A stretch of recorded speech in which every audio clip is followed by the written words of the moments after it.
Assalamualaikum warahmatullahi wabarakatuh. Salam dan bahagia. Perkenalkan, saya Cici Saleh dengan NIM 20210080053 dari Program Studi Manajemen Fakultas Ekonomi Universitas Sarjana Wiyata Taman Siswa Yogyakarta. Video ini saya buat untuk menyelesaikan tugas mata kuliah Finansial Teknologi yang diampu oleh Ibu Alfiatul Maulidah, SEMM.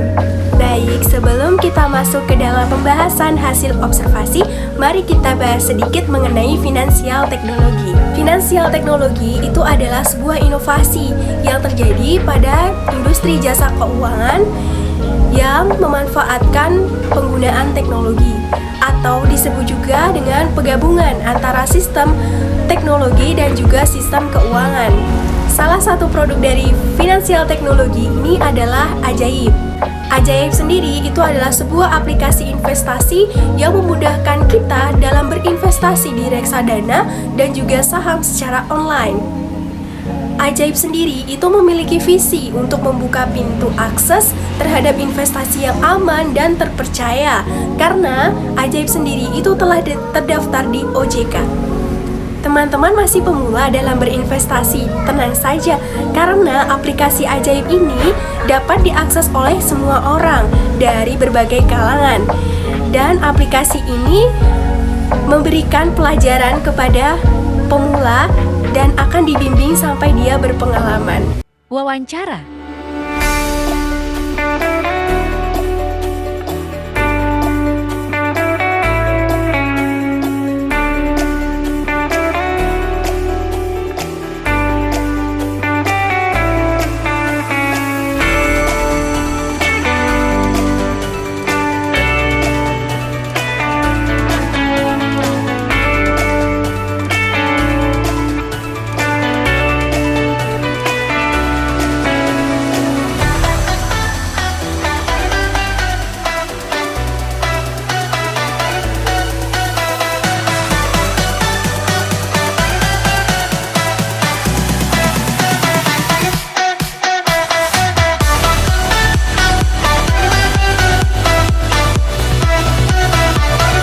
Dari hasil observasi yang telah saya lakukan kepada 10 narasumber menunjukkan bahwa 60% orang itu pernah mencari informasi mengenai Ajaib investasi di halaman website resminya Ajaib. Kemudian 40%-nya tidak pernah.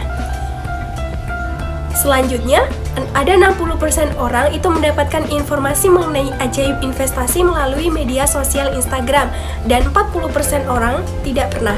Selanjutnya, ada 50% orang yang mendapatkan informasi mengenai diskon yang ditawarkan Ajaib investasi untuk pengguna baru, dan sisanya 50% menyatakan tidak pernah mendapatkan informasi. Kemudian, ada 50% orang pernah menemui iklan promosi Ajaib investasi melalui YouTube, dan sisanya 50% orang menyatakan tidak pernah.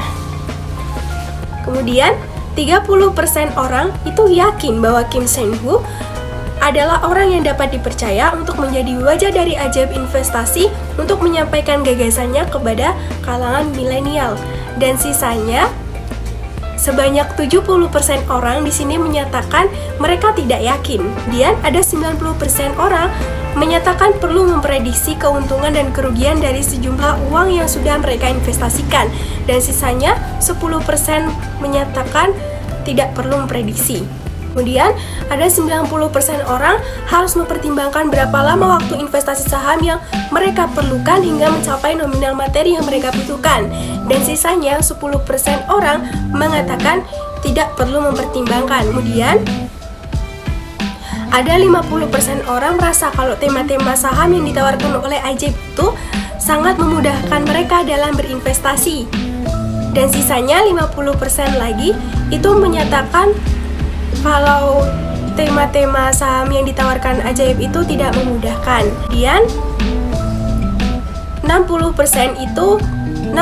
orang merasa tertarik untuk menjadikan Ajaib ini sebagai sarana investasi saham mereka, dan sisanya 40% mereka tidak tertarik. Kemudian di sini 70% orang setelah melakukan wawancara ini mereka akan memutuskan untuk mencoba berinvestasi di ajaib, dan sisanya 30% menyatakan tidak untuk mencoba investasi di ajaib.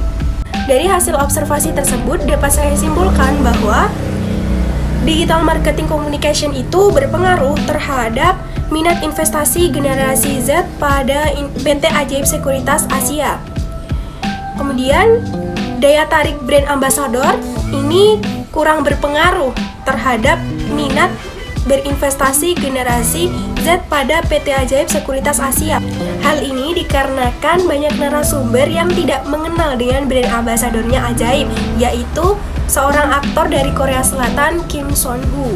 Kemudian, penerapan sistem investasi tematik berbasis aplikasi ini sangat berpengaruh terhadap minat berinvestasi generasi Z pada PT Ajaib Sekuritas Asia. Sekian pembahasan hasil observasi yang saya lakukan terhadap generasi Z. Apabila terdapat kesalahan, saya mohon maaf. Umur kakek sudah menua, namun tetap mencari kekasih. Semoga bermanfaat untuk semua. Saya undur, terima kasih. Wassalamualaikum warahmatullahi wabarakatuh. Salam.